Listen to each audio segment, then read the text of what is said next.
Καλησπέρα από όμορφο νησάκι μας.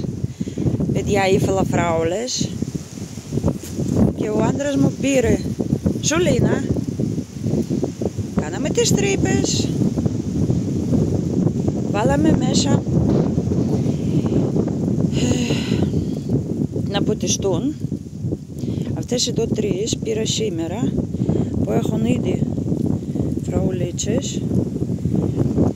Αυτές είχα στο σπίτι, τα έφερα εδώ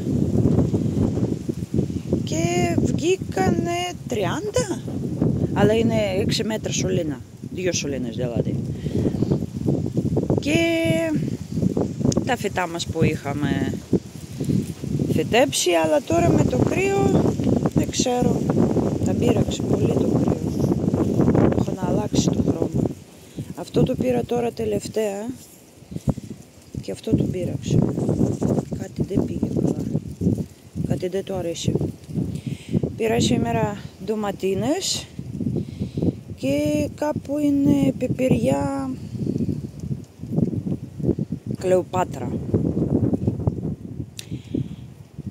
Εδώ είναι ντομάτες καρδιά βούβουλου.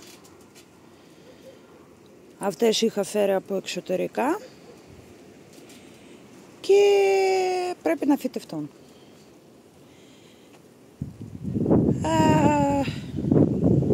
Θέλω να βάλω μέσα στο θερμοκήπιο μια γραμμή να φυτέψω τα αγοράκια τουρσί. Θα δούμε. Οι πατάτες μας μεγαλώνουν σιγά σιγά.